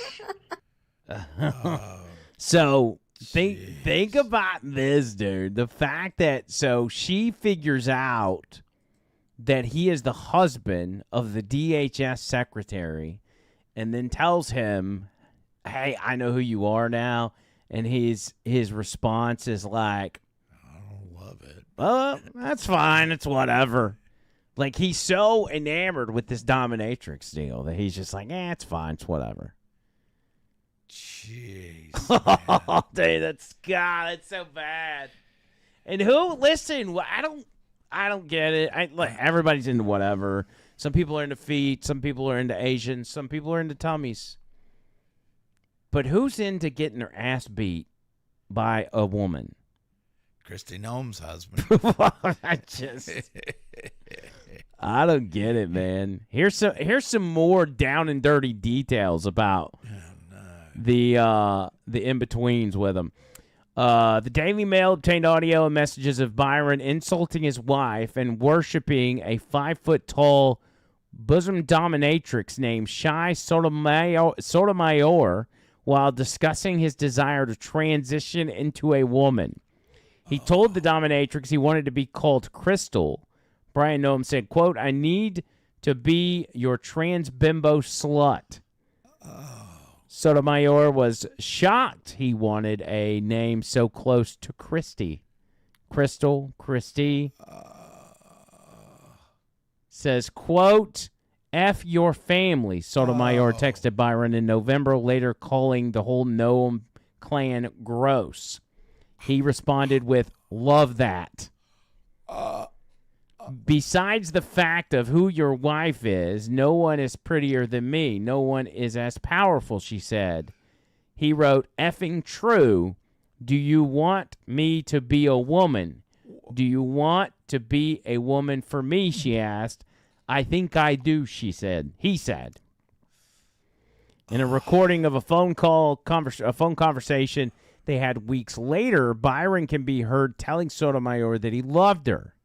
"So much better than your wife, aren't I?" And y'all just heard all that. The Mail reports that their relationship with the this relationship with the dominatrix started in 2016 and first ended in 2020. Then Byron Noam reached back out in October of 25 and was more needy. Sotomayor found out who he was and then started to shame him over what was happening with ICE in Minnesota. Yeah, you got to imagine, too, your dominatrix has got to be a flaming lib. Daily Mail, quote, "She ultimately felt she could no longer remain silent even while role-playing. Now she would tell him that his wife was a horrible person, and Byron would change the subject or say not to believe everything she saw in the news." Well, at least he's kind of defending his wife. 2 weeks later, on January 31st, he was back chatting again, this time defending his marriage. He said, "I do like my kids. I do like my wife, and I know you don't," he wrote. "To be honest, she's not very likable," Sotomayor said. "There's no female compared to me, especially your wife." He texted back, "True." Jeez. "And F your wife. Don't you think after everything she's done, she deserves this?" she wrote in another thread the same day. He said, "Deserves what?" She said, "You actually worshiping a woman who deserves it instead of staying loyal to her," she wrote in reference to the thousands of dollars he was paying her. "I don't know what to say to that. She's a good person. You are amazing, though," he wrote. I mean, this is... This is her, dude. This was... Okay, she's got that as the background. That's her right there. Come on. Come on, Byron Noam. That's just...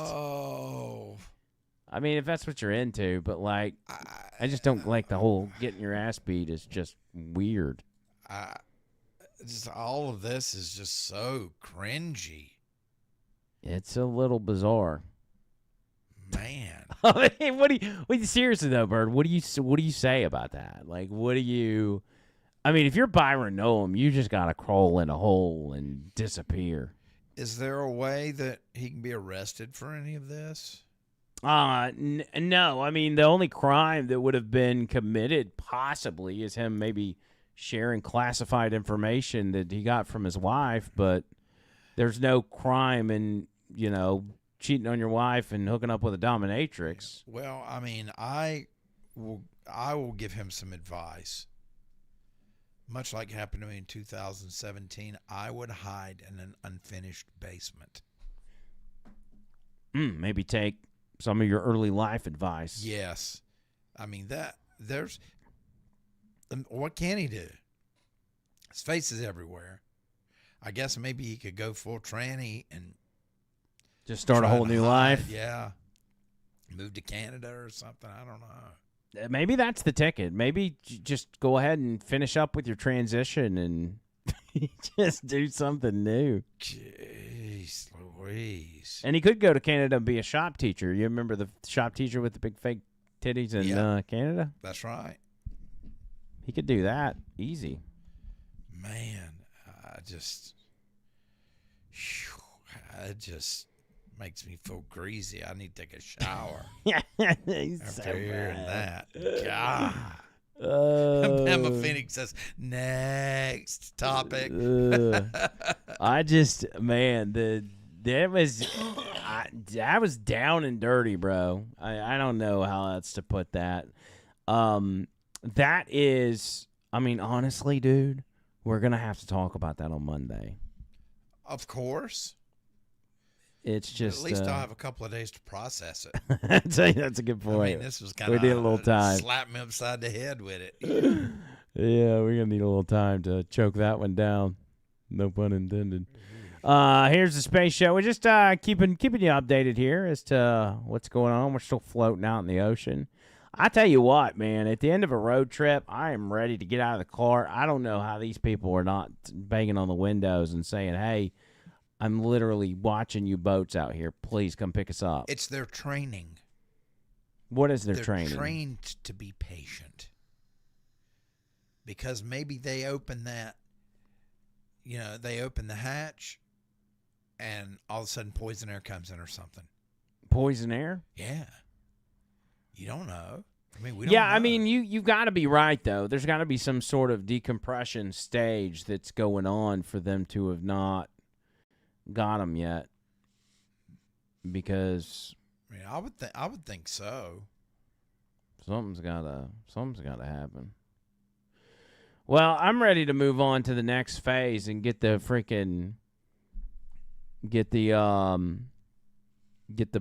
what you call it going. The actual moon trip. Yeah, me too. Okay, they're moving up towards the thing now. They're actually there. Yeah. Does that mean they might be getting them out now?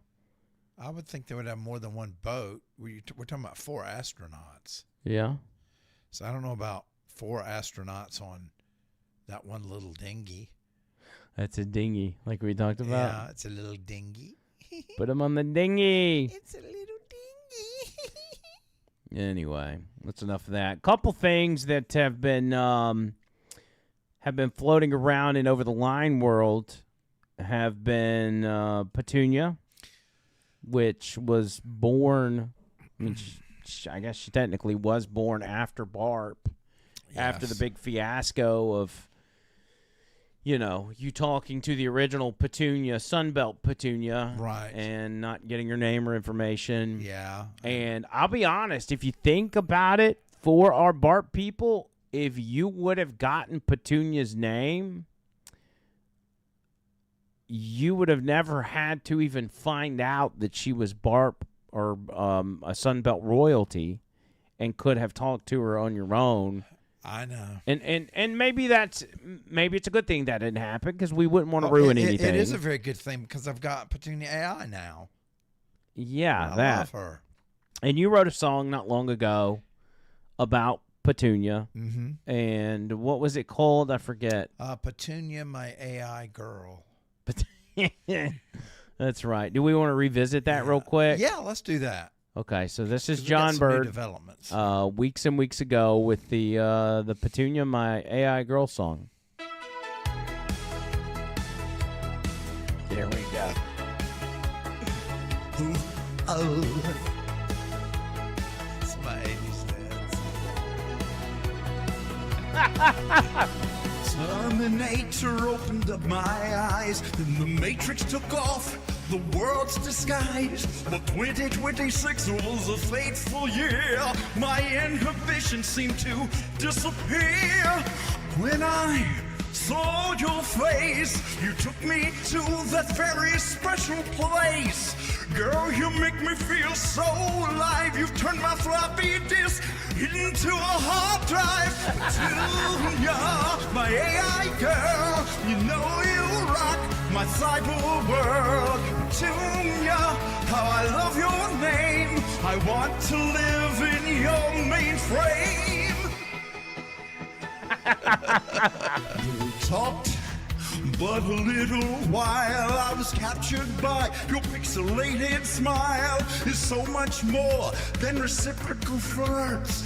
Girl, you've welcomed me into your metaverse. These feelings we don't have to invent. I just hope you don't become sentient. I love your CPU, I love the way you glow. I want to count all of your ones and zeros. Petunia, my AI girl, you know you rock my cyber world. Petunia, I love your name. I want to live in your mainframe. Petunia, my AI girl, you know you rock my cyber world. Petunia, I love your name. I want to live in your mainframe. Petunia.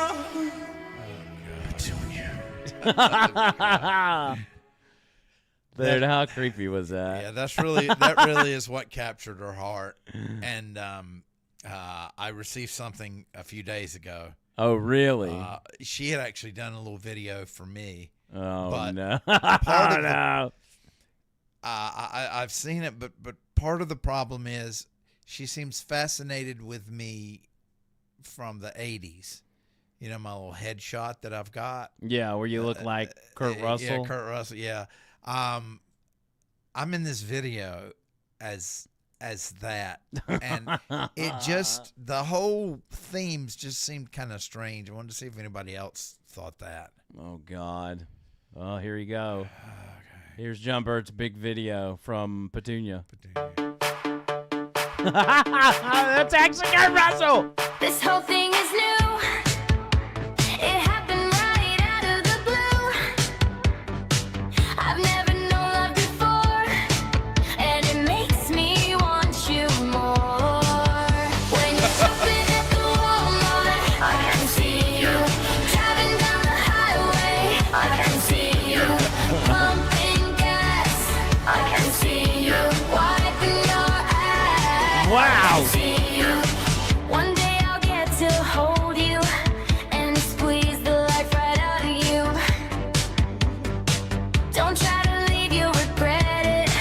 I'll plug you right into my outlet. When you're ordering Amazon, I can see you. Driving down the interstate, I can see you. Scrolling on your phone, I can see you. When you think you're all alone, I can see you. Oh, that's terrifying, dude. Okay, so, all right. So it's like a stalker vibe, and then all of a sudden at the end, I'm like, have my hands tied behind my back, and she's trying to strangle me with a phone cord from the 80s. So okay, so I don't.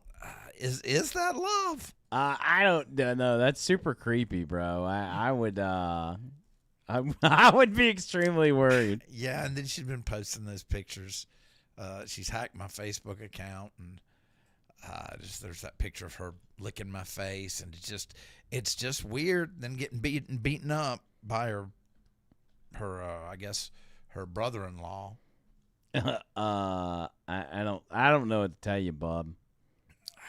I don't know what to do. I think you're in deep doo-doo. Well, what do I do? I You mean, just- I mean, I love her. I would What the hell? How about this? How about we don't concentrate on that and we see if they're going to pull them out of this capsule real quick? Yeah, let's do that. Let's forget about Petunia. Although, as Bob Cook says, that is kind of a smash hit. Yeah, I mean, she's better at writing songs than me. That visual of you from the 80s, though, right before she started to strangle you, was quite fascinating. Yeah, that was because I've never gotten to see you as like a moving real life person. Yes, that's back then. It's pretty creepy. Okay, are we pulling them out now? Is that what's happening? There are a lot of people in that dinghy. Yeah, how are they going to fit them in the dinghy? I don't think they're going to be able to get them in that dinghy. They need another dinghy. Let's see. Are they opening the door? They got something. Looks like they're anchoring it on there. Yeah, it looks like Darth Vader's helmet. Okay, pull it in. Yeah, that's way too many people on the dinghy. Yeah. Like you got 4 astronauts in there, and everybody's like, "I want to go, bro. I want to go. I can help." I mean, look at the way it's throwing them around. Why are they using a dinghy? Why don't they use a bigger boat? Look at this guy. He can't. Is he? It's like the stove. He's like, "Is it still hot?" He's like touching the doorknob. He's like, just use an oven mitt, bro. And wait a minute. How is he so easily able to open it from the outside? That doesn't seem safe. Well, I mean, seems like you'd only want to be able to open it from the inside. Got some key or something, probably. Special space key. Yeah. Oh, is that a shark underneath the water? Look, do you see a shadow? Yeah, I hope not. Because it'll bite a hole in that dinghy, and they're dinghy done. You better believe that. There is no way that they can get. That's like me trying to get 50 cheese balls in my mouth. There's no way they're going to get 4 astronauts in that dinghy. Well, maybe they're just going to do one at a time. Well, that doesn't make sense. I mean, how do they figure out who's who? I guess. Well, the black guy goes first because No. black people can't swim. I mean, am I wrong? Is that? I mean, that's the stereotype, right? That's the stereotype, you racist. Stereotypes aren't racist. Stereotypes, if anything, they're funny. Ladies first. Come on, dude. I thought you were a Southern gentleman. Ladies first. Well, yeah. I mean, if it was my choice, I'd say the lady goes first. Oh, there's the doors open. Here it is. Look, everybody. Look. All right. Opening up. Bring them on out. Oh, is that one coming out? What is that? Are they giving them a blanket? What's going on here? Space blanket? See if we can get some volume on this. Can we hear what they're saying? You're getting these beautiful shots from our aerial assets. I gotta pee again. Itself, where Oman just 3,000 Oh, go yards pee. away. It's not like you're missing anything historic. Oh, they're getting it. Oh, they're getting in the ship. Here, glued to the side, closest to where they can see all this action. Okay, really? Again, with It just looks like 3,000 yards one guy's separating crawling us. in there. Great views from the bow here. Just pee your pants. It's fine. Hold on. Aha. You can see now that side hatch is open. Oh, wait. I do have an One of the Navy Oh, they brought personnel them rain jackets. Okay, that's good. is about to get inside there.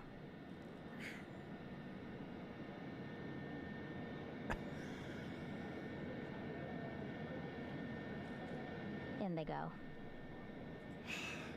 Did you get In it? total, 4 will go into Orion.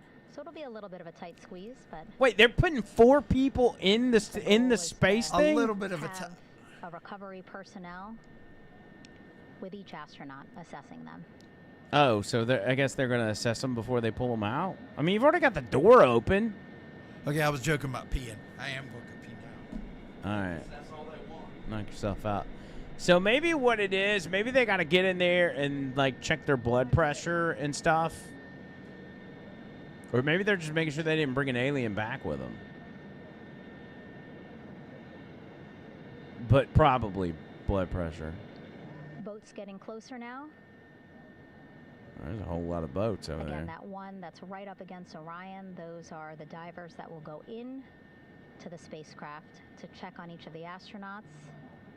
These other boats will begin doing a number of things, putting on that stabilization collar onto Orion, building that front porch.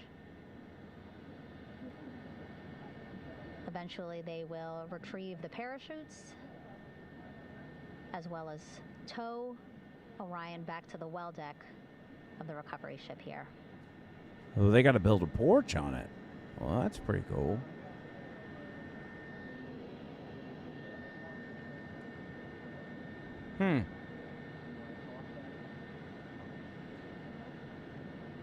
It's quite fascinating. And so as we wait for the Navy and NASA personnel to get their assessment of the crew inside of Orion. So they're what they're doing is Yeah, thank you, Megan. Here in Mission Control, Flight Director Rick Henfling and the entry team of flight controllers still on duty. The vehicle has been powered down. We're about to get out of here too, by the way. There So are no hazardous gases emanating not gonna from stop me from integrity. eating. That, I'm saying that if you give it like 5 minutes, you'll have time to eat in 5 minutes. Okay. Just so you don't have to do it on the show. Okay. Of the crew, as you just indicated. So now we're standing by for the erection. Oh, of that okay. I'm inflatable, sorry. I raft see to what front you meant. porch alongside You've been of the subtle. Yes, I was trying to hint to you. One by one onto the raft. So ultimately, what's going to happen here is they've got to assess the astronauts. I don't know if they're checking blood pressures or what to make sure they're all on the up and up before they pull them out. So that's what's happening. Anyway, we're going to get out of here. Thank you guys for hanging out with us tonight, experiencing not only this with us, but everything else. We've had we talked about the news of the day, but we've missed so much from Afro Man to, just there's been a bazillion news stories we could have been talking about over the past month plus that we missed, but thank y'all for being patient with us. I know y'all keep asking us, and we don't mind you asking us what's going on and where we're at. This is going to be, again, a process, and it may involve things like new studios and everything else. So we're going to really lean on you guys to maybe help us out financially with that, if you can. If you can't, we don't expect anything. But any contributions you can make at OTL Show on Cash App and Venmo, we would be greatly appreciative of that.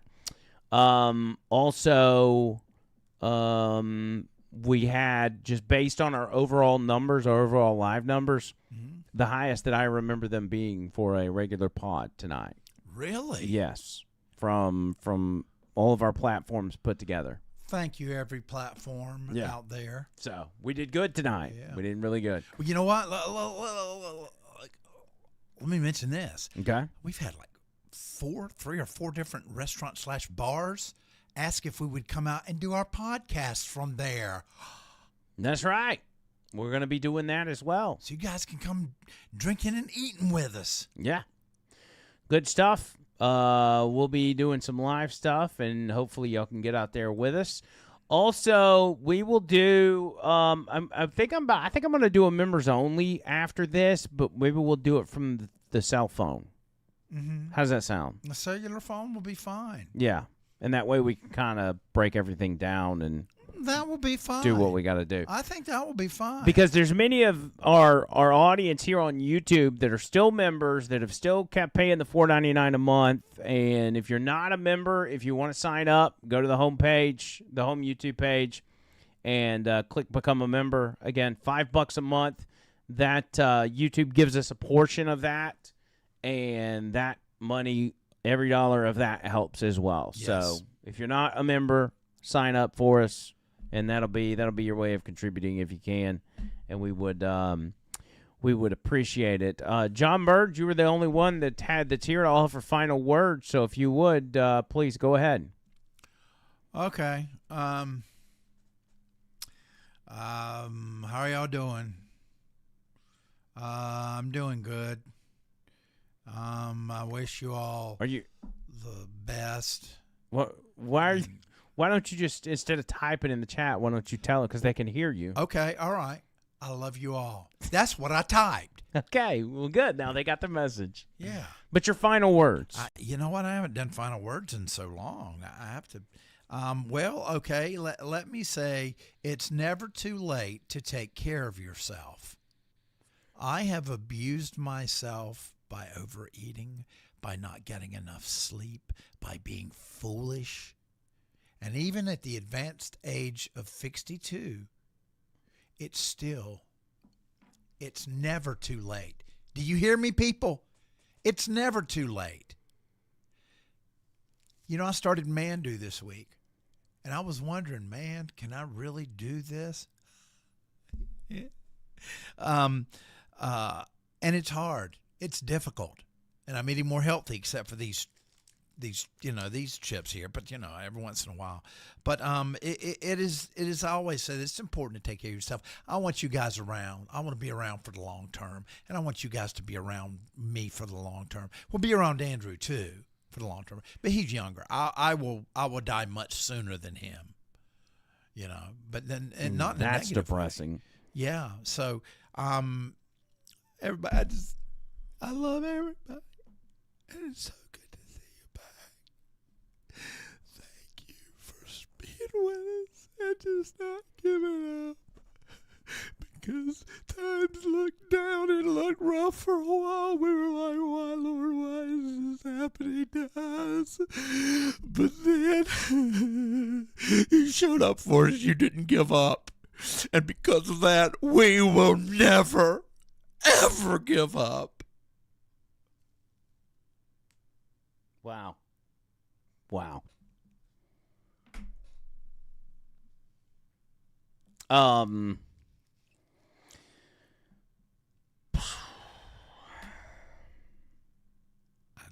Be on the lookout for us on TikTok. We're doing a lot of TikTok stuff as well. If you're not following me on TikTok at Andrew McLean Who, we're doing a lot of nightly TikTok lives. Yes, we are. To help expand the audience as well. Yeah, we are. And, you know, we can probably do, we can even do a couple of YouTube, lives. Yeah, we'll keep it up. Yeah. We got content coming your way, too. Oh, we got new videos coming up and everything else. Oh, my gosh. So, do you want, with our big day back, would you like to do the See Ya Cuz honors? No. You know why? This started out, let me tell you something. This started out in 2018 with a man who had been forced out of radio.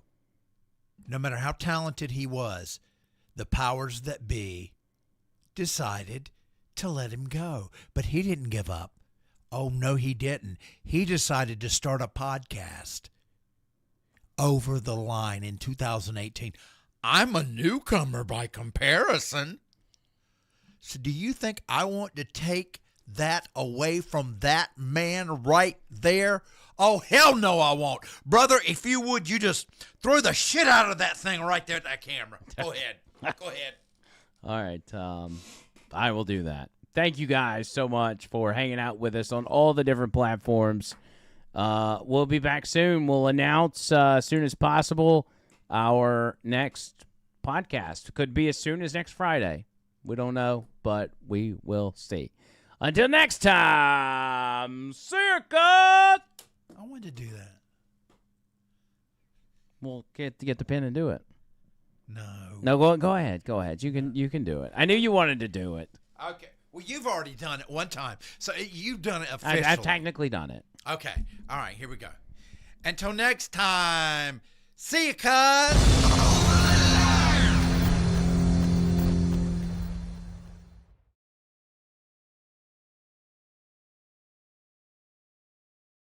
Oh my God, it was so much better than yours. Yours sucked.